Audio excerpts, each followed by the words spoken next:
Seja muito bem-vindo à primeira aula da trilha Identidade Humana e Autoconhecimento, aqui da plataforma Prometheus. E nessa primeira aula nós vamos falar sobre o que são os mitos e para que eles servem. Diferente do que hoje é entendido como mito, a gente inclusive utiliza mito como antônimo de verdade, né? A gente se pergunta, é mito ou realidade? É mito ou é verdade? Diferente disso, na verdade, os mitos, eles são realidades psicológicas, representam realidades psicológicas e não apenas histórias inventadas, certo? Os mitos acontecem todos os dias, desde que o ser humano é ser humano, no nível psicológico.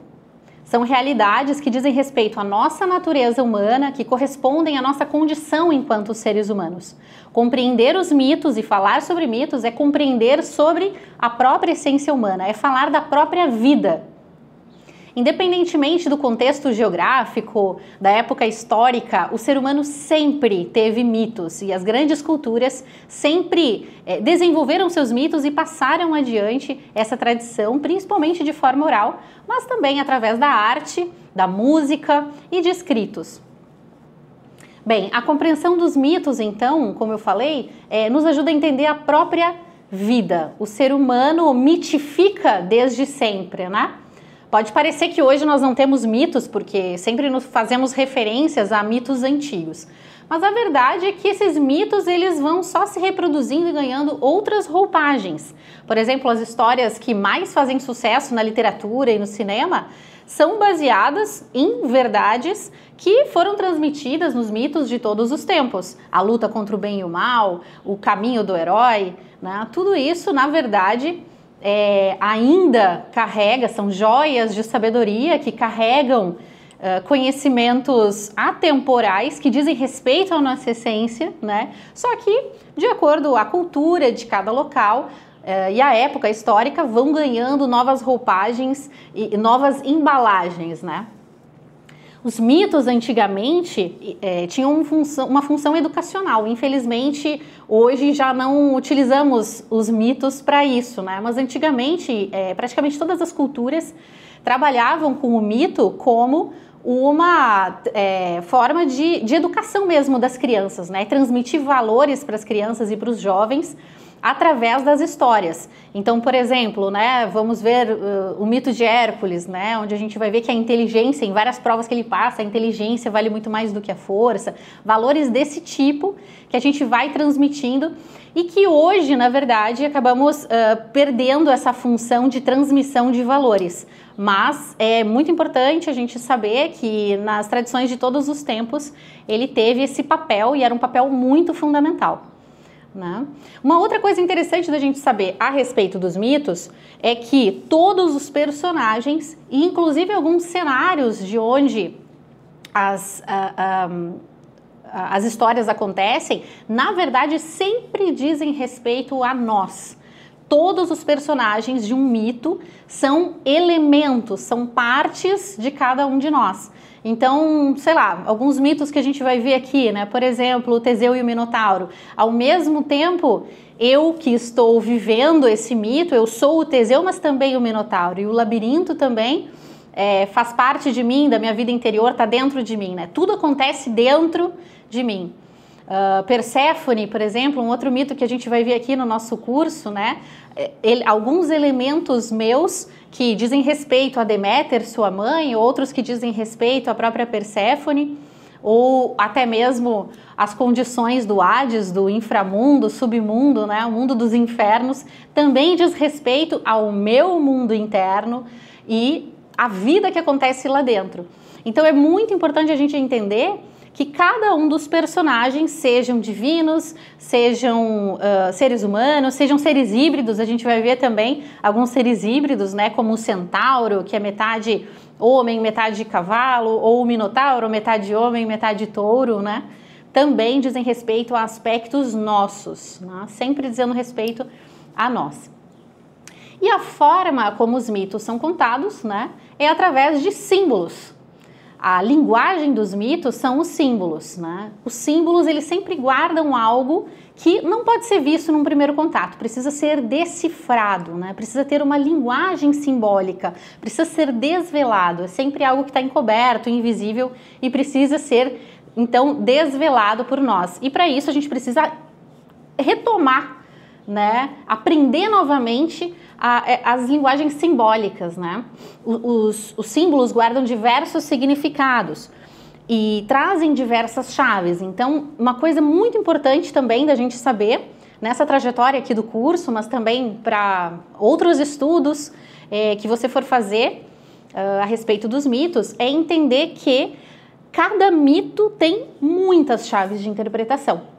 Essa plasticidade que tem nos mitos é extremamente interessante, porque ela vai variar, ela vai depender do enfoque que você for dar, vai depender também da sua bagagem e do seu grau também de conhecimento e também do seu momento de consciência. Pode ser que você pegue um mito, leia um mito hoje, faça suas reflexões, interpretações e daqui 2, 3 anos você vai olhar coisas que não tinha visto ainda, vai perceber elementos que não tinha percebido ainda, vai aprender coisas e fazer reflexões que num primeiro momento não tinha visto. E que bom que seja assim e tomara que seja assim, porque significa também que você está crescendo, expandindo o seu olhar, né? E, como eu disse, muitas chaves de interpretação. Aqui no curso a gente vai buscar trazer um viés que nós escolhemos dentro dessa trilha de identidade humana e autoconhecimento, porque entendemos que para que a gente consiga dar passos nesse desenvolvimento interno, a gente precisa entender da essência humana e das condições e características, né, do que é o ser humano. Então nós escolhemos alguns mitos específicos e vamos dar esse enfoque que estamos propondo aqui, né, nessa busca. Então é muito interessante, como eu disse, essa plasticidade dos mitos para que a gente possa olhar por um viés específico, e o nosso viés é esse, né, do autoconhecimento. Não pretendemos de maneira alguma esgotar todas as reflexões possíveis, até nem seria, a sabedoria é infinita, né? Não conseguiríamos fazer isso, esgotar tudo, nem olhar por todos os... Não temos tempo também para olhar outros ângulos. A proposta dessa trilha é essa. Bom, como eu falei, os símbolos são a linguagem, então, propriamente dita dos mitos, né? E precisamos, para conseguir voltar a entender os mitos, que significa voltar a entender a própria vida, o sentido da própria vida, precisamos resgatar nossa capacidade de ler os símbolos e de nos relacionarmos com o símbolo, porque isso é uma coisa muito própria do ser humano e estamos muito defasados nisso, perdemos muito essa capacidade de simbolizar e de ler os símbolos na própria natureza, porque a vida toda é simbólica, toda a natureza é simbólica, tudo na vida é simbólico, né? Os símbolos são simplesmente elementos materiais que guardam grandes verdades, mas como eu falei antes, precisam ser desvelados, é preciso ter um caminho, as chaves corretas para poder ir destravando e desvelando essas verdades, né? Eles são um meio de conexão com o mundo psicológico e espiritual, né? O meio material, psicológico e espiritual, né? Por isso, a linguagem simbólica é uma linguagem que fala diretamente com a nossa alma, né? Muitas vezes a gente vai tentar entender muito racionalmente, de forma muito concreta, um símbolo, muitas vezes não vamos compreender. Mas é muito interessante a capacidade que os símbolos têm de fazer com que a gente acesse alguma ideia sem necessariamente racionalizar tanto, sem necessariamente entender como que a gente chegou lá. Né? Símbolos que nos fazem, por exemplo, o fogo, né? Desde criança a gente coloca uma chama, as crianças têm fascinação por mexer com fogo, né? Nossa, acender um fósforo, acender uma fogueira, acender uma lareira, né? Ligar o fogão. E porque o fogo, ele tem essa atração, e não é à toa, o fogo ele é um símbolo da espiritualidade, ele é um símbolo da verticalização, da elevação espiritual, né? Dessa conexão com um mundo mais sutil, né? Não é à toa que quando as pessoas se reúnem em volta do fogo, tem uma sensação de aconchego, de calor, de cuidado, se sentem acolhidas, abraçadas, né? Não é à toa. E os símbolos é bem interessante também a gente ter em mente ao longo do curso que os símbolos são universais. Muito interessante como culturas que nunca tiveram contato umas com as outras utilizavam os mesmos símbolos para se conectar com as mesmas ideias, com os mesmos arquétipos, certo? E a linguagem simbólica, então, como eu falei, ela vai falar mais diretamente com a nossa alma e ela é captada mais por uma inteligência superior e pela nossa intuição do que propriamente dito pela nossa mente racional, né? Por isso que nesse momento histórico nós nos distanciamos tanto da linguagem simbólica, né? Porque tudo que a gente precisa para nos relacionar com essa vida, né, com esse tipo de linguagem, todas as ferramentas que a gente precisa desenvolver, a gente não está desenvolvendo nesse momento histórico. Pelo contrário, a nossa educação, na maioria das vezes, prioriza, né, justamente o desenvolvimento de uma mente mais analítica, mais concreta, né? Por isso tem sido tão difícil, né, compreender os mitos, que em outras palavras, nada mais quer dizer do que compreender a própria vida, né? O ser humano está perdendo a capacidade de imaginar e de simbolizar, que são ouso dizer que as duas maiores ferramentas que o ser humano tem, né? Na verdade não eu, né? Seguindo alguns filósofos que falam justamente que as maiores ferramentas do ser humano são essas, a capacidade de imaginar e de simbolizar, né? São essas ferramentas, essas características que nos aproximam mais da nossa verdadeira essência humana. Tão esquecidas, tão enferrujadas hoje em dia, né? O que, em outras palavras, significa dizer que estamos nos distanciando, jogando fora abdicando dessa que é a nossa maior ferramenta, né? Que nada mais é também do que nos conectar com o mundo sagrado, nos conectar com o mundo mais sutil, certo? E característica também que nos diferencia dos demais seres. Então, nos afastamos do símbolo da vida simbólica, né? E por isso sofremos. Porque a natureza de cada ser, a felicidade, a completude, a realização de cada ser, ela vai estar relacionada a você se realizar naquilo que veio para fazer. E se a grande missão e ao mesmo tempo o propósito do ser humano, né, é fazer essa conexão, essa ponte entre o eterno e o tempo presente, entre o sagrado e o profano, entre o material e o espiritual, né? Se nós temos essa capacidade de ser pontes, não só capacidade como missão, e não estamos cumprindo com esse propósito, né? Pelo contrário, vamos nos distanciando cada vez mais, vem daí a fonte de grandes sofrimentos, né? Justamente por não estarmos cumprindo com aquilo que viemos cumprir neste mundo. Em outras palavras, também podemos chegar à conclusão de que já não vivemos o sagrado no nosso cotidiano, essa capacidade de sacralizar o cotidiano, de conectar, ou seja, eu entender por que faço o que faço todos os dias. E a mecanicidade do dia a dia, essa falta de propósito, essa apatia, faz com que justamente a gente perca essa conexão, né, de entender, afinal de contas, o que estou fazendo nesse mundo, né? E isso vai sendo a fonte de grande sofrimento, ansiedade, depressão, né? E, claro, as fugas para muitos vícios também. Amortizar, né? Tentando amortecer essa tristeza e essa dor, né, de não se viver, de não se realizar naquilo que veio realizar, de não compreender, inclusive, qual é o sentido de estar vivo, né? Então, é algo extremamente sério. Bem, e eu trouxe aqui algumas frases, alguns filósofos de referência aqui também para a gente estender um pouquinho e aprofundar um pouquinho a nossa visão a respeito dos mitos, dos símbolos, né? Então, como vocês podem ver, aí na tela essa primeira frase que fala, é uma frase de um filósofo estudioso de simbologia e antropologia do sagrado, se chama Fernando Schwartz, e a frase diz assim: simbolizar a vida é dar-lhe um sentido que nos conecta ao universo e a nós mesmos. Tá? Destacando a importância do simbolismo como uma ponte para a gente compreender a nossa própria existência. E ainda uma outra frase dele que fala, tá falando sobre a imaginação, tá? Que é isso que ele defende, né? Que é exclusiva, então, do ser humano, essa capacidade.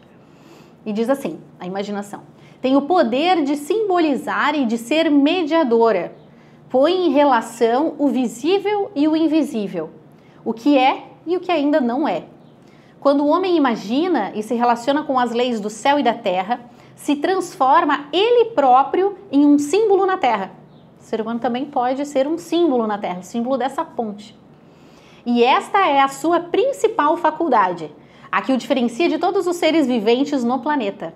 Ou seja, o próprio ser humano, então, se tornando um símbolo à medida que cumpre com o seu propósito de ser ponte, como eu falei já, né, entre o sagrado e o terreno, entre o material e o espiritual. Não é? Um ser com consciência reflexiva, que significa ele participa da criação, está no cosmos como todos os outros seres, participa da criação, mas ele tem condições de contemplar. Além de estar na criação, ele também consegue como se se enxergasse fora dela, né? Mesmo não estando, mas conseguindo contemplá-la, né? Isso, segundo os filósofos renascentistas, né? Esse é uma capacidade também única, própria do ser humano, né? E agora, uma outra frase de Joseph Campbell, que também é uma sumidade, né? Quando se fala em termos de mitos e símbolos. E ele vai falar que os mitos são pistas para as potencialidades espirituais da vida humana. O que estamos procurando não é o significado da vida, mas a experiência de estar vivo. Essa frase que está no Poder do Mito, no livro O Poder do Mito. E uma outra, né? Um mito é uma metáfora transparente, capaz de nos abrir as realidades transcendentais do nosso ser. Essas ideias, né, que refletem como Campbell via os mitos como mapas para o crescimento espiritual e do próprio entendimento do ser humano, né, conectando o cotidiano com o transcendente. Viver o cotidiano sem conectar com o transcendente é uma vida realmente de muita tristeza e muito desgaste. O ser humano acaba perdendo, se perde esse sentido transcendente, já não entende por que faz as coisas.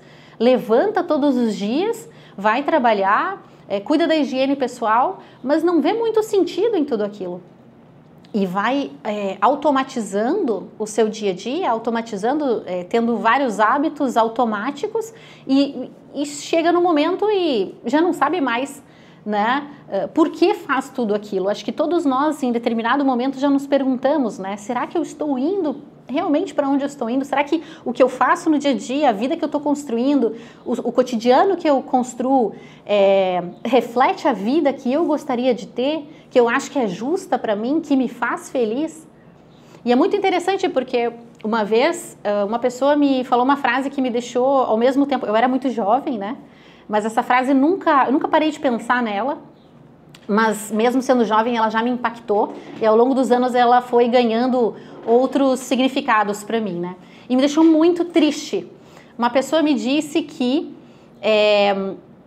ela trabalhava demais e o tempo todo, porque se ela parasse para pensar na vida dela, ela ficaria muito triste e não conseguiria parar de chorar. E aquilo me tocou profundamente, porque uma pessoa que ela tinha consciência disso. Ela sabia que estava se escondendo atrás das coisas do cotidiano, se escondendo atrás do trabalho, nesse caso. Poderia ser outros aspectos, poderia ser família, que é mais difícil da gente perceber quando está se escondendo e quando não está, né? Porque envolve outros fatores, mas poderia ser qualquer outro fator cotidiano, qualquer outra questão da vida, né? Está se escondendo atrás de algo porque sabe que se parar para olhar para dentro, não vai aguentar, né? Isso realmente me tocou profundamente e é algo muito triste, né? Você vê que um ser humano chega a saber disso, mas não consegue, fica paralisado, né? Mesmo assim, mesmo sabendo disso, não consegue dar conta de adentrar no seu mundo interior, olhar para isso, enfrentar os seus dragões e de fato tentar caminhos diferentes, né? E foi muito interessante porque a continuação dessa conversa foi a seguinte: ele me disse assim, eu não tenho a prova de que se eu agir diferente, vai ser melhor. Então, eu continuo agindo assim. Por quê? Esse é o mais alto grau de preservação da personalidade, né? Vários mitos vão falar sobre isso, inclusive nós não vamos tratar nesse curso, mas quem sabe num próximo, dedicado aí à filosofia hindu, tem um mito muito conhecido até, que é o do Bhagavad Gita, que fala justamente sobre esse processo de você estar no campo de batalha, mas chegar no momento de batalhar e não conseguir batalhar, porque o exército inimigo, na verdade, você vai olhar os soldados e são seus parentes, né? E isso também é algo angustiante, porque tudo que te trouxe até aqui, usando esse exemplo que eu estava dando, né, dessa pessoa, tudo que trouxe até aqui garantiu um meio de vida, garantiu uma sobrevivência de uma forma que, com mais ou menos dor, com mais ou menos sofrimento, mas sobreviveu e construiu um certo conforto físico, né? Mas não conforto espiritual, não conforto de realização de elementos humanos mesmo, né? Então, é preciso enfrentar-se a si mesmo, né? Esses elementos, esses soldados do exército oposto, na verdade, são características, são aspectos nossos, né, da nossa própria personalidade, que precisam morrer para que uma nova vida possa prevalecer, uma vida mais humana, né? Mas quem garante? Quem garante? Quem foi lá? Os mitos vão dizer que os heróis garantem, porque os heróis foram. E isso nós vamos aprender com os heróis. Eles foram e mostraram que o caminho é possível, sim. Mas por isso os mitos são tão importantes. Por isso os mitos são tão importantes e essa transmissão é tão importante, né? Porque essa pessoa, né, que não sabe se entra ou não entra no labirinto, que se vai ou não vai para a batalha das suas provas, né? Se tivesse referências, né, se tivessem sido transmitidos a essa pessoa referências, poderia imaginar caminhos, sim, muito diferentes e sempre de muito sucesso, como nós vamos ver nos mitos de todos os tempos. E mais uma frase aqui, agora de Jung, bem conhecido, né? Que diz assim: os mitos expressam a experiência básica da humanidade com a vida, a morte e o universo. Então, Jung acreditava, essa frase está no Homem e seus Símbolos, um livro também espetacular. Jung acreditava, então, que os mitos forneciam uma linguagem simbólica para explorar os aspectos profundos e universais da experiência humana. E mais uma frasezinha dele aqui também. A criação de mitos é uma necessidade inerente à psique humana, tá? Então é inerente ao ser humano, desde sempre simboliza. Mais uma dele ainda, o livro é Os Arquétipos e o Inconsciente Coletivo. Tem mais ainda, né? Tem mais isso ainda, a gente lida com o nosso inconsciente, ainda tem o inconsciente coletivo. Os mitos são revelações espontâneas da natureza psíquica e toda a cultura é baseada neles. E acabei dando uma pincelada já e dando um preâmbulo, né? Mas queria falar então já de um outro elemento também muito importante para a nossa compreensão dos mitos e para a nossa jornada aqui nessa primeira trilha, né? Que é compreender essa figura justamente do herói, né? Que é quem empreende essa jornada, certo? O herói, ele está representando como símbolo, todos os heróis estão representando como símbolo cada um de nós. Representa a jornada do herói representa a jornada da própria humanidade, né?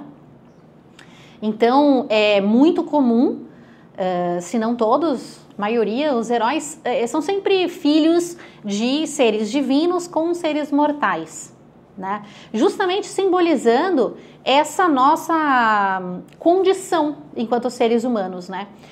Estamos nessa condição de ter que conviver com aspectos muito básicos e instintivos da nossa natureza, ao mesmo tempo que algo de divino, algo que nos inspira, alguns elementos que nos conectam e fazem com que a gente precise, né, de elementos mais elevados, precise ter uma vida conectada com valores mais elevados e sagrados, né? Se apenas suprir as necessidades básicas fosse suficiente, né, não sofreríamos tanto, mesmo tendo, né, alimentação assegurada, abrigo, conforto, né, viagens, estudo, ou seja, todos os elementos, mesmo tendo tudo isso suprido, né, por que será que ainda falta algo,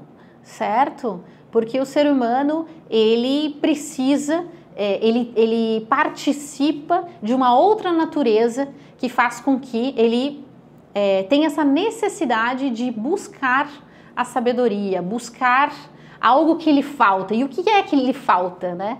Lhe falta justamente esses grandes valores, né? E em última instância a sabedoria. Tanto que, muito importante falar aqui, né, já que estamos falando de mitos, símbolos, né, e em última instância de filosofia, é importante também trazer que a palavra filosofia, ela justamente vem dessa raiz, né? Philos, amigo ou amante, né? E sofia, sabedoria. Então, aquele que é amigo ou um buscador da sabedoria, aquele que ama a sabedoria e está em busca dela. E na verdade, é uma condição inerente a todo ser humano, né? Essa busca. Porém, como vamos ver num mito logo aqui nas próximas aulas, podemos acender essa chama, né? Olhar para essa chama e alimentar essa chama ou não. Ou essa chama pode ficar ali fraquinha, né? Guardadinha, mas faz parte da nossa condição humana essa potencialidade e essa necessidade de busca, sempre tentando buscar, conhecer e na essência das coisas tentar descobrir o que está por trás, né? Quais são os mecanismos, quais são os motores, né? Isso faz parte da nossa condição e, ao mesmo tempo, é o que nos realiza enquanto seres humanos, né? Então, o herói, ele está ali para representar cada um de nós e nos mostrar como é essa jornada, né? O quão grande podemos ser, as conquistas que podemos obter, como eu falei agora há pouco, né?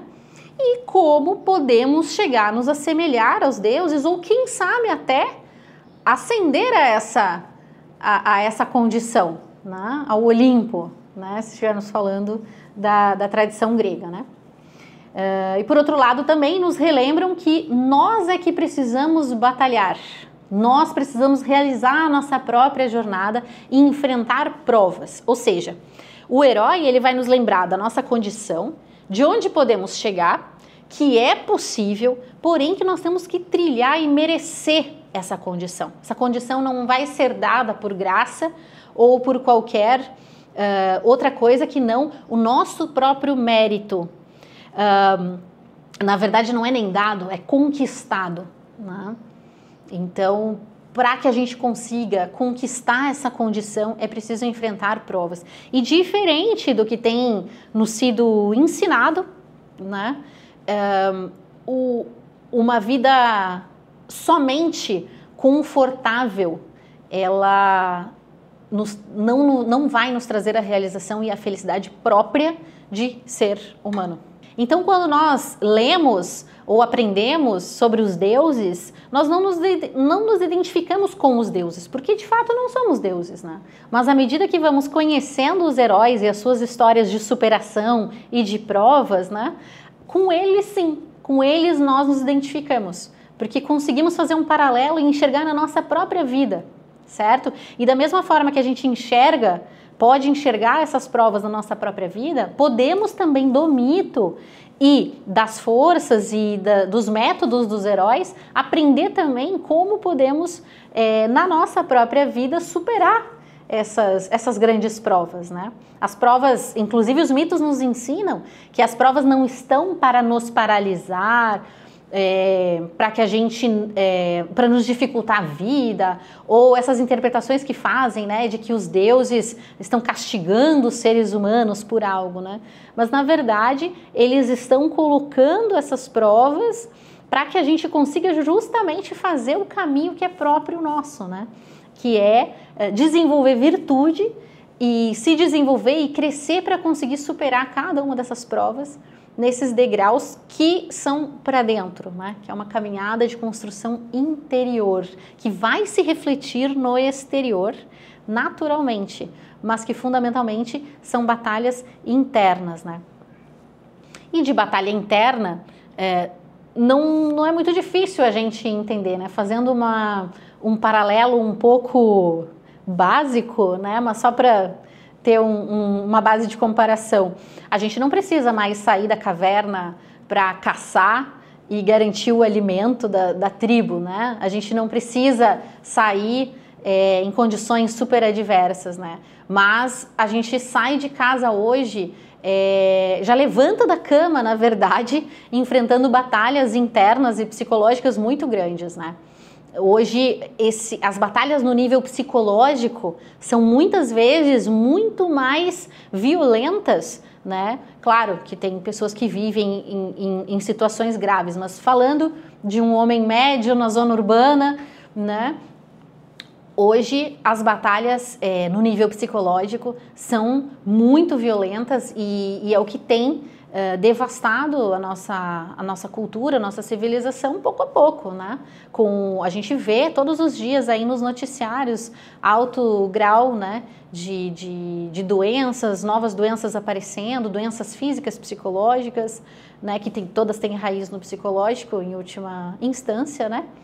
Enfim, então é uma batalha que hoje hoje fica ainda mais claro quanto essa batalha é interior, né? Bem, somos verdadeiros heróis do cotidiano, então, né? E se queremos viver os mitos no cotidiano, precisamos nos imaginar como verdadeiros heróis mesmo, né? Com humildade, mas sem falsa modéstia, e realmente querer encarnar esses valores e essas vitórias, né, do herói nas nossas batalhas, das maiores até as menores, porque é interessante isso também. Muitas vezes a gente espera que venham grandes batalhas e grandes feitos e que a gente vai ter uma grande aventura, né?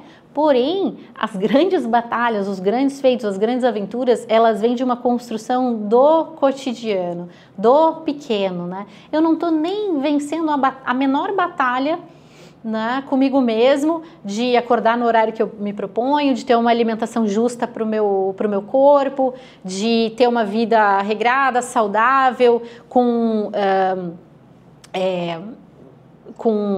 arte, com cultura, né, buscando me relacionar com pessoas que agregam, buscando conteúdos que me agregam. Quer dizer, eu não estou nem na batalha pequena, muitas vezes, conseguindo me conquistar, né, mas quero grandes feitos fora, né? Só que aí que está o grande engano, e a gente vai tendo essas frustrações, né? À medida que a gente só vai conseguir transformar o mundo e atuar no mundo à medida que a gente conseguir se conquistando internamente. Essa conquista primeiro é interna. O externo é apenas um reflexo. E nós vamos ver um mito bem interessante nessa primeira trilha que vai falar bastante sobre isso. Então, nas nossas batalhas do dia a dia, né, que nos pedem esforço, resiliência, fortaleza, né, generosidade, que a gente consiga então, né, nesse pequeno, ir se conquistando.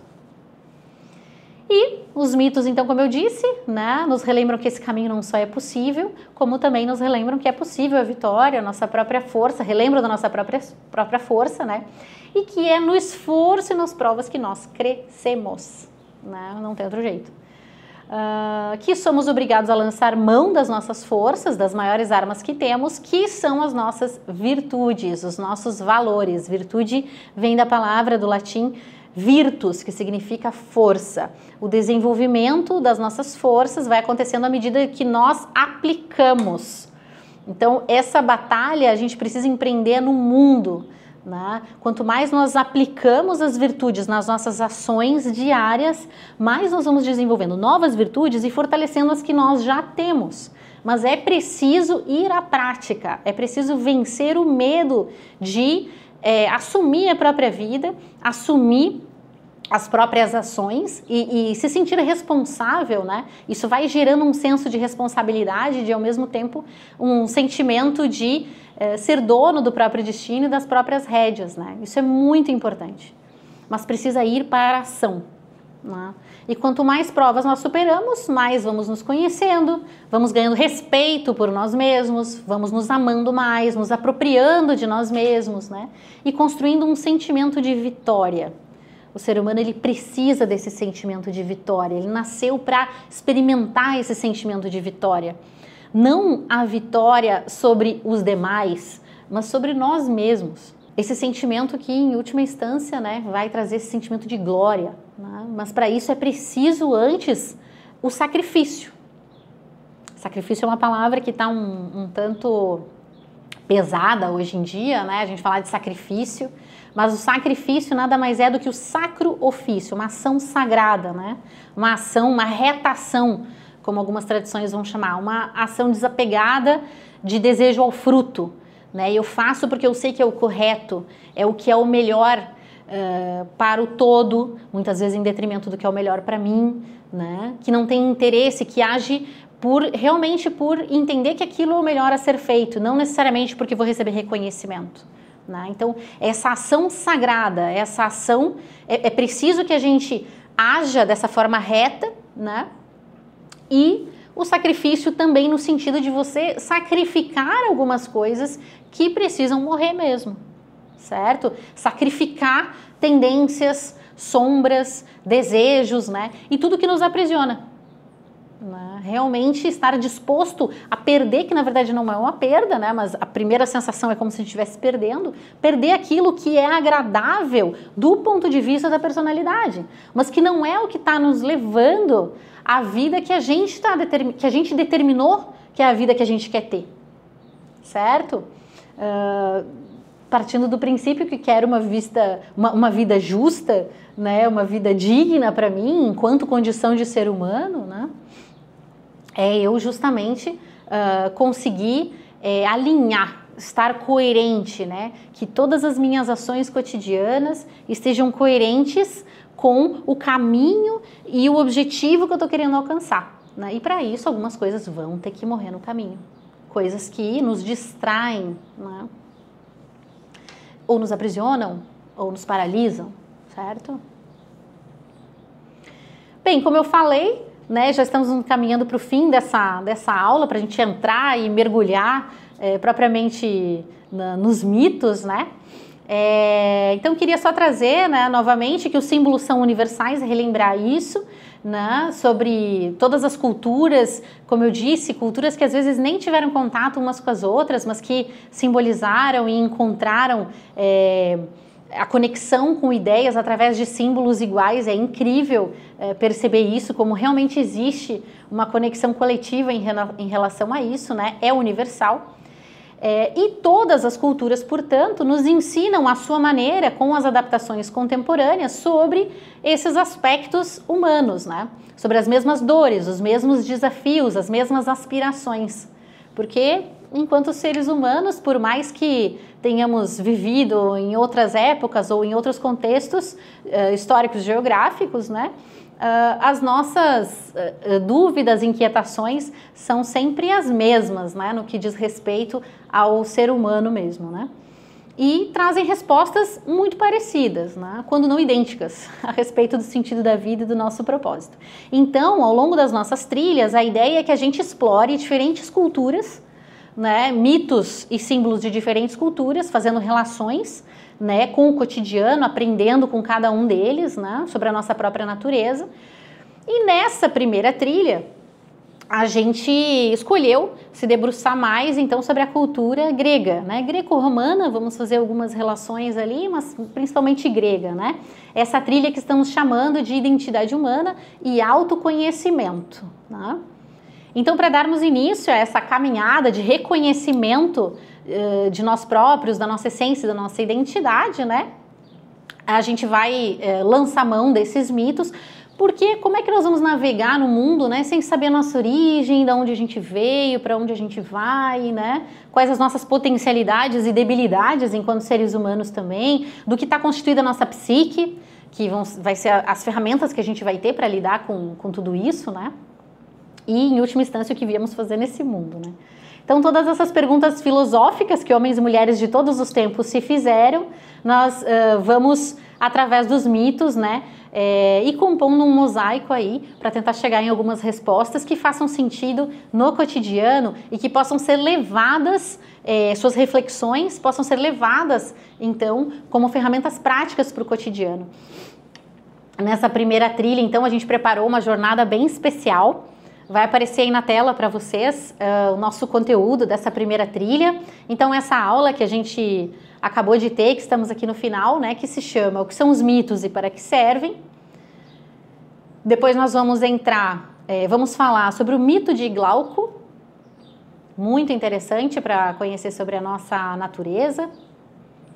Depois o mito de Prometeu, essa divindade grega que gostava muito do ser humano, se apiedou da condição do ser humano, vai ser bem interessante, e que inclusive inspira o nome aqui da nossa plataforma. O mito de Perséfone, seguido do mito de Eros e Psique, o mito de Teseu e o Minotauro, e, por fim, vamos ter uma pílula de inspiração e beleza, onde vamos aprender sobre o nascimento de Vênus, uma obra de arte icônica aí do Renascimento italiano, né? Muito impressionante e que traz muitas chaves importantes para as nossas reflexões, até mesmo no cotidiano, né? E uma aula bônus que a gente vai deixar aqui também de presente, também trazendo uma obra belíssima, né? A arte nas nossas trilhas e na nossa plataforma, de modo geral, vai nos ajudar muito.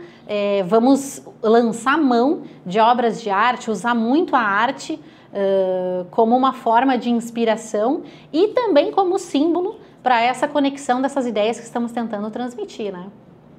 E aí cada um vai poder apreciar e se conectar de uma forma muito única e especial através dessas obras magníficas que são legados, né, de toda a humanidade. E nessa aula bônus, então, vai ser, né, Atena e o Centauro, uma obra de Botticelli muito maravilhosa também, que tem tudo a ver, né, com a nossa essência humana. Bom, sabemos que os mitos, cada mito tem muitas fontes, muitas variações, né? Ainda mais que a gente está tratando de mitos, alguns deles de 5, 6 mil anos, né? E mitos muito, muito antigos mesmo. Então, nós temos muitas formas, muitas variações, muitas versões e fontes diferentes, né? Ainda mais que as traduções que foram sendo feitas também ao longo dos milênios foram dando matizes diferentes. Então, a gente não vai se focar tanto em fazer comparações entre essas versões, escolhemos algumas versões para trabalhar, né? E, como já expliquei anteriormente também, vamos utilizar essa chave da essência e da identidade humanas para olhar para esses mitos e para esses símbolos, trazendo uma possibilidade de olhar, certo? Também não vamos, apesar de trazer algumas referências e citações, não vamos nos focar muito nisso como um objetivo primeiro, porque, como já foi dito também, o nosso objetivo principal é trazer reflexões baseadas, ancoradas nesses mitos, mas reflexões que possam, de fato, dar ferramentas, né, para o cotidiano, para o dia a dia, que são úteis para o dia a dia, para a gente navegar aí com mais consciência, com mais leveza, com mais beleza pelo nosso dia a dia. Então, uma ótima jornada para todos nós e até a próxima aula.